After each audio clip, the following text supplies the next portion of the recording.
أما بعد فأعوذ بالله من الشيطان الرجيم بسم الله الرحمن الرحيم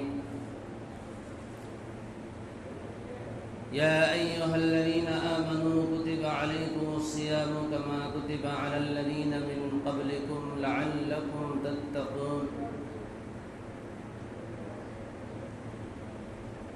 صدق الله العظيم۔ برادران اسلام، معزز سامعین، بزرگوں اور دوستوں،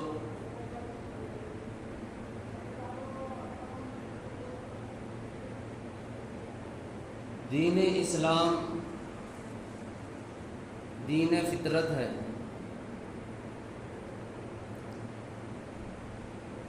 اسلام کے جتنے بھی احکامات ہیں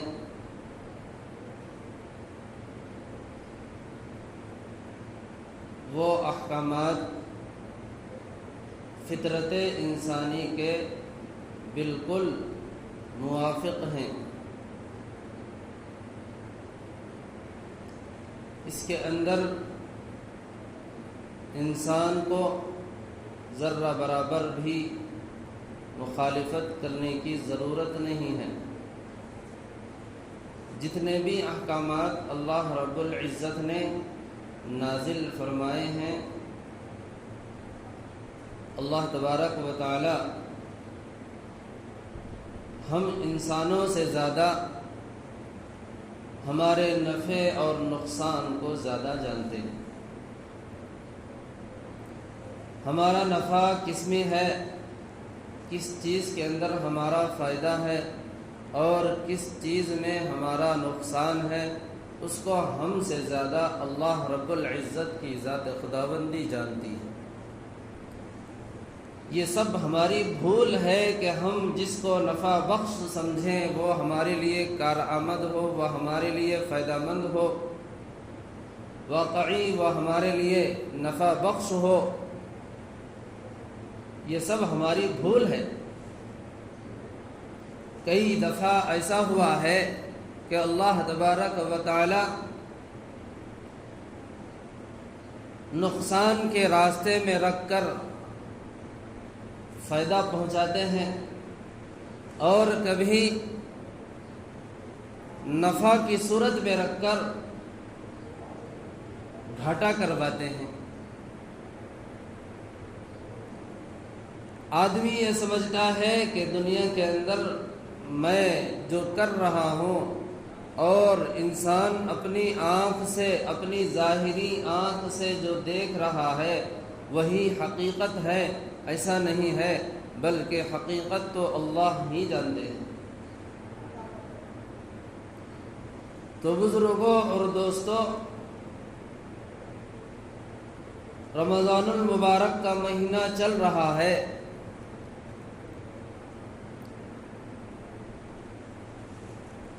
ہم سب دیکھ رہے ہیں، سن رہے ہیں، ہم سب یہ جانتے ہیں کہ روزہ اللہ تبارک و تعالی نے فرض فرمایا ہے، اور اس روزے کے اندر ہماری یہ سوچ، ہماری یہ غلط فہمی کہ اس طرح کے روزے رکھنے سے آدمی کو نقصان ہوتا ہے، یہ ہماری غلط سوچ ہے۔ بلکہ اللہ تبارک و تعالیٰ کے حکم کے اندر ہمارے لیے ذرہ برابر بھی نقصان نہیں ہے۔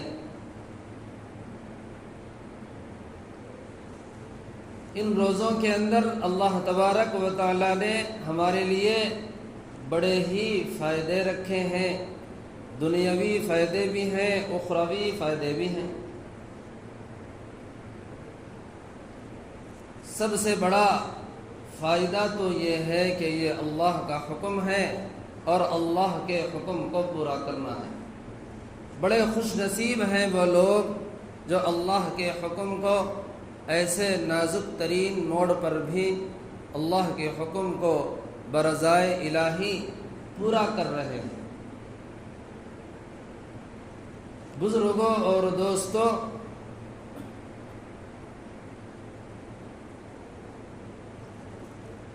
حدیث پاک کے اندر ہے کل شیء باب وباب العبادت الصوم،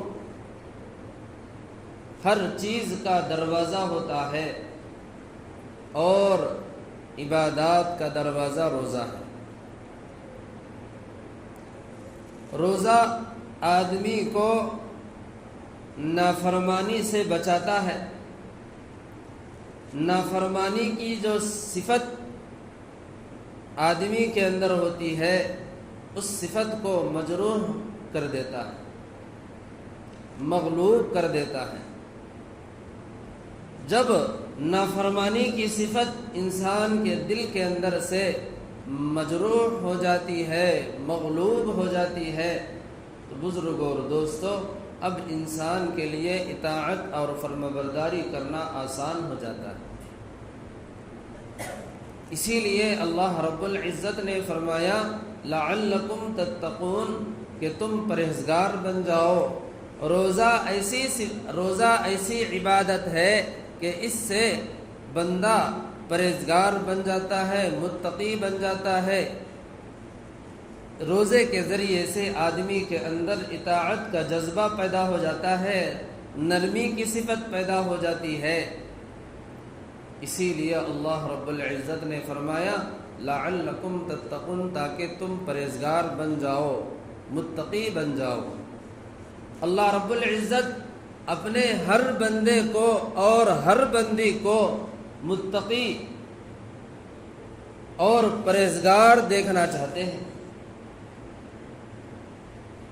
اور ہر بندے کی کامیابی یہی ہے کہ وہ تقوی والی زندگی کے اندر، پرہیزگاری والی زندگی کی صورت میں دنیا سے رخصت ہو کر کے چلا جائے۔ یہ کامیابی ہے۔ اور یہ روزے جو ہیں، ایک مہینے کے روزے آدمی مسلسل رکھتا ہے، اور ان روزوں کی حالت میں آدمی کھانے پینے سے بھی بچتا ہے، نفسانی خواہشات کو پورا کرنے سے اپنے آپ کو روکتا ہے۔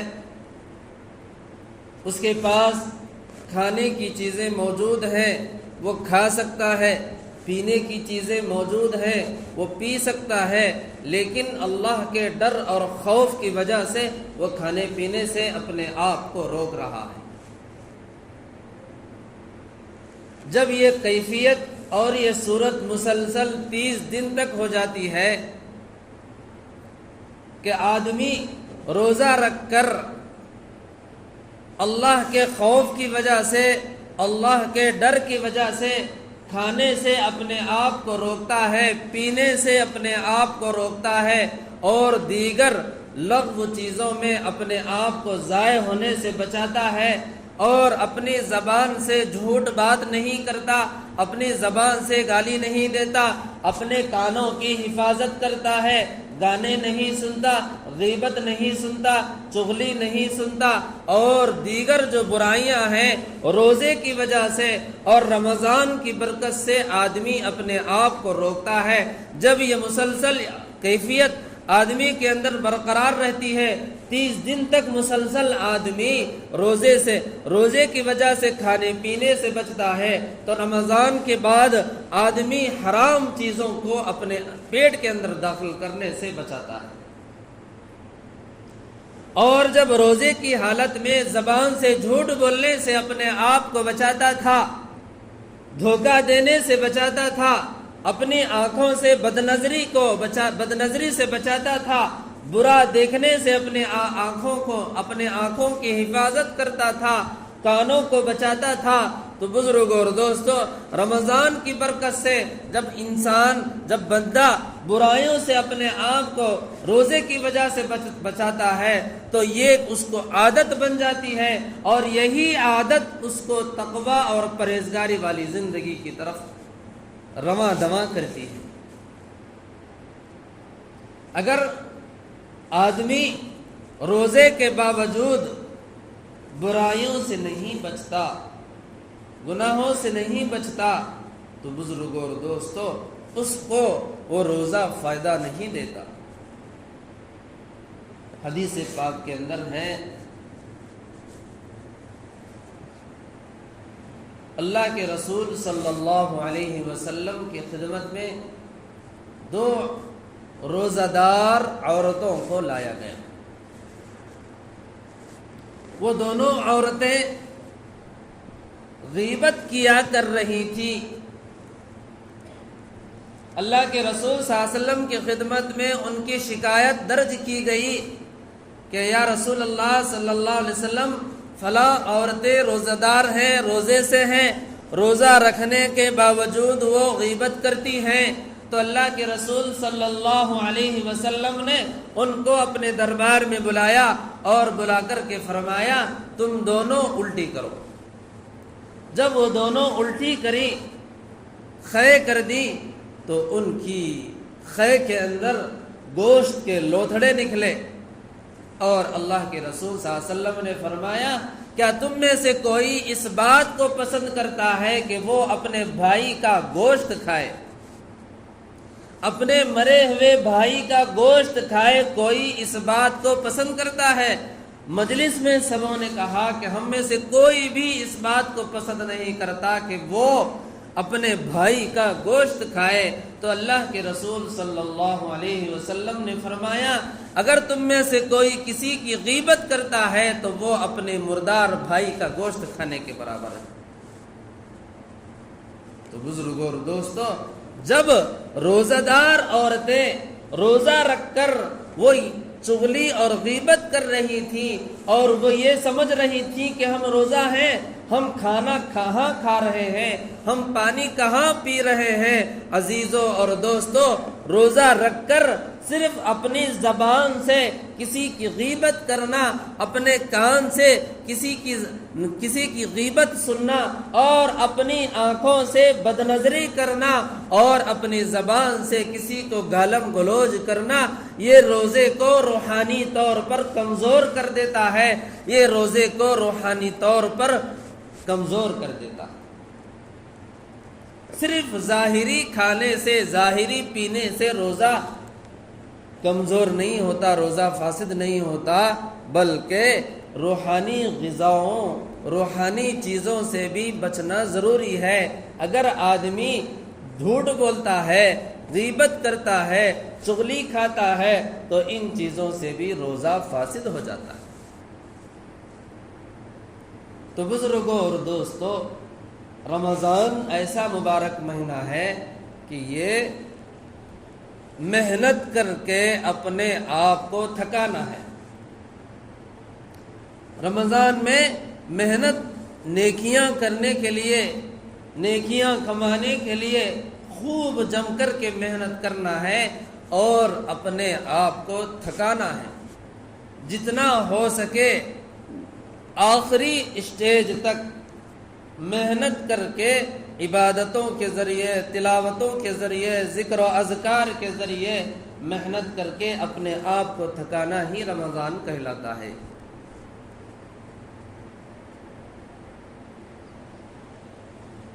محنت کر کے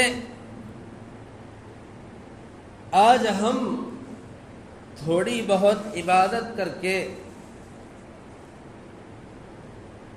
اپنے آپ میں یوں سمجھتے ہیں کہ ہم نے خوب عبادت کر لی، رمضان کا جو مہینہ تھا اس کا ہم نے کما حقہ حق ادا کر دیا۔ بزرگوں اور دوستو، جس طرح اللہ رب العزت نے رمضان میں روزہ رکھنے کا حکم فرمایا ہے، اسی طرح رمضان کے مہینے میں تراویح کا بھی حکم فرمایا ہے۔ رمضان میں بہت سارے اعمال ہیں، روز مرہ کرنے کے کام تو اور ہیں، جیسے 5 وقت کی فرض نمازیں رمضان میں بھی پڑھنا ہے اور غیر رمضان میں بھی پڑھنا ہے، ان کے ساتھ جو سنتیں ہیں، نوافل ہیں، واجبات ہیں، یہ غیر رمضان میں بھی پڑھنا ہے اور رمضان میں بھی پڑھنا ہے۔ صدقہ و خیرات ہے، رمضان میں بھی کرنا ہے، غیر رمضان میں بھی کرنا ہے۔ صرف رمضان میں 2-3 عبادتوں کا اضافہ ہو جاتا ہے، اور رمضان میں خصوصی آفر کا موقع ہوتا ہے، ایک نیکی کا اجر و ثواب بڑھا کر دیا جاتا ہے۔ اس لیے بہت سارے بزرگان دین اللہ والے اور بہت سارے صاحب خیر حضرات رمضان کے مبارک مہینے کے اندر سخاوت کا بہت زیادہ اہتمام کرتے ہیں، صدقہ و خیرات کا بہت زیادہ اہتمام کرتے ہیں، روزوں کا بھی اہتمام، تراویح کا اہتمام، اعتکاف کا اہتمام، صدقہ و خیرات کا بھی اہتمام۔ یہ روزمرہ کی عبادتیں تو روزانہ یہ تو کنٹینیو جاری ہیں۔ تو تراویح بزرگوں اور دوستوں، آدمی دن بھر روزہ رکھ کر اپنے آپ کو تھکا دیتا ہے، پھر اللہ رب العزت نے شام میں عشاء کے بعد 20 رکعت تراویح کو بندوں کے اوپر سنت فرمایا۔ یہ دونوں عبادتیں رمضان کی خصوصی عبادتیں ہیں، اسی لیے اللہ کے رسول صلی اللہ علیہ وسلم نے فرمایا، من صام رمضان ایمانا و احتسابا غفر له ما تقدم من ذنبه، کہ جو شخص رمضان کے مبارک مہینے کے اندر یقین کے ساتھ، اخلاص کے ساتھ روزہ رکھتا ہے، ایمانا و احتسابا، تو اللہ کے رسول فرماتے ہیں غفر له ما تقدم من ذنبه، کہ اس کے اگلے اور پچھلے گناہ معاف کر دیے جاتے ہیں۔ اسی طرح دوسری روایت کے اندر ہے، من قام رمضان ایمانا و احتسابا غفر له ما تقدم من ذنبه، کہ جو شخص رمضان کی رات میں تراویح کا اہتمام کرتا ہے، 20 رکعت تراویح کا اہتمام کرتا ہے، تو بزرگوں اور دوستو اس کے بھی گناہ ایسے ہی معاف ہو جاتے ہیں جیسے روزہ رکھنے سے اس کے گناہ معاف ہو جاتے ہیں۔ یہ دونوں عبادتیں رمضان کی مخصوص عبادتیں ہیں، لیکن برادران اسلام نے ان عبادتوں کے اندر اپنے آپ کے ان عبادتوں کے بارے میں کوتاہی اور غفلت کا شکار بنے ہوئے ہیں۔ ایک بہت بڑا طبقہ اس وجہ سے روزہ نہیں رکھتا کہ وہ دنیاوی کام کے اندر مشغولی کی وجہ سے روزہ چھوڑ دیتے ہیں، اور جو حضرات روزہ چھوڑ دیتے ہیں تراویح بھی وہ چھوڑ دیتے ہیں۔ بزرگوں اور دوستو، اللہ کے رسول صلی اللہ علیہ وسلم فرماتے ہیں کہ اگر کوئی شخص رمضان کا ایک روزہ بلا عذر شرعی چھوڑ دیتا ہے، پھر اس ایک روزے کی بھرپائی کے لیے پوری زندگی روزہ رکھ لیتا ہے، تب بھی رمضان کے اس ایک روزے کا بدلہ نہیں ہو سکتا۔ ایک روزے کا بدلہ، رمضان میں جو ایک روزہ چھوڑ دیا تھا، اس ایک روزے کی بھرپائی پوری زندگی بھی اگر روزہ رکھ لے تو رمضان کے اس ایک روزے کا حق ادا نہیں ہوتا۔ تو بزرگوں اور دوستو، اندازہ لگاؤ کہ روزہ کس قدر بڑی عبادت ہے۔ اللہ تبارک و تعالیٰ نے جو بنیادی ارکان اسلام کے اندر بیان فرمائے ہیں، ان بنیادی ارکانوں میں سے روزہ ایک اہم ترین رکن ہے، ایک اہم ترین عبادت ہے۔ تو عزیزوں اور دوستو، رمضان کا روزہ جو ہے ہر صورت میں معاف نہیں ہے۔ کسی بھی صورت میں رمضان کا روزہ معاف نہیں ہے۔ شرعی عذر کی وجہ سے روزہ مؤخر تو کر سکتا ہے لیکن چھوڑ نہیں سکتا۔ آپ روزے کی اہمیت کا اندازہ لگائیں کہ ہر عاقل بالغ مرد اور عورت پر روزہ فرض ہے۔ اگر ایام رمضان میں کسی عذر کی وجہ سے، بیماری کی وجہ سے یا سفر کی وجہ سے روزہ نہیں رکھ سکتا تو دوسرے دنوں میں ان روزوں کی قضا لازم ہے۔ اگر دوسرے دنوں میں بھی ان کی قضا نہیں کر سکتا کسی عذر کی وجہ سے، تو بزرگوں اور دوستو، یہ روزہ اس سے معاف نہیں ہوتا، بلکہ ایک روزے کا اس کو فدیہ دینا پڑتا ہے۔ اگر ایک روزہ اس نے چھوڑ دیا ہے تو اس کو ایک روزے کا فدیہ دینا پڑے گا، اور اسی طرح جس قدر اس نے روزے چھوڑ دیے ہیں اور ان کی وہ قضا نہیں کر سکتا ہے تو وہ ان روزوں کا فدیہ دے۔ اور اگر کوئی آدمی جان بوجھ کر روزہ چھوڑ دیتا ہے، یعنی اس نے روزے کی نیت کر لی پھر اس نے جان بوجھ کر روزے کو توڑ دیا، تو بزرگوں اور دوستو اب اس کے اوپر روزے کا کفارہ بھی لازم ہے اور روزے کی قضا بھی لازم ہے۔ تو کتنا اہم ترین رکن ہے روزہ، کتنا بڑا فرض ہے کہ کسی بھی صورت میں روزہ معاف نہیں ہے۔ اگر بیمار ہے، یعنی ایسا بیمار ہے کہ اب اس کے صحت مند ہونے کی کوئی گارنٹی نہیں ہے، صحت مند ہونے کی کوئی گارنٹی نہیں ہے، بالکل آخری وقت ہے، تو ایسے بیمار آدمی پر بھی روزہ معاف نہیں ہے، بلکہ اگر وہ صحت مند نہیں ہوتا ہے تو اس کے اوپر روزے کا فدیہ۔ تو اندازہ لگاؤ کہ کتنا اہم ترین فریضہ ہے روزہ، کسی بھی آدمی کے اوپر سے معاف نہیں ہے، نہ بیمار کے اوپر سے معاف ہے، نہ بوڑھے کے اوپر سے معاف ہے، نہ جوان کے اوپر سے معاف ہے، بلکہ ہر آدمی کے اوپر روزہ فرض قرار دیا گیا ہے۔ اس لیے بزرگوں اور دوستوں روزے کا خاص اہتمام کریں۔ دھوپ کسی قدر بھی تیز ہو، ہم کو دھوپ سے ڈرنا نہیں ہے، بلکہ اللہ سے ڈر کر، اللہ کے خوف سے ہم کو روزہ رکھنا ہے، اللہ کا حکم سمجھ کر روزہ رکھنا ہے، اور اس بات کا یقین دل کے اندر پیدا کرنا ہے کہ اللہ نے مجھے روزہ رکھنے کا حکم دیا ہے اور میں اللہ کے حکم کو پورا کرنے کے لیے روزہ رکھ رہا ہوں، اس نیت سے روزہ رکھنا ہے۔ اللہ تبارک و تعالی سے دعا ہے کہ اللہ ہمیں عمل کی توفیق عطا فرمائے۔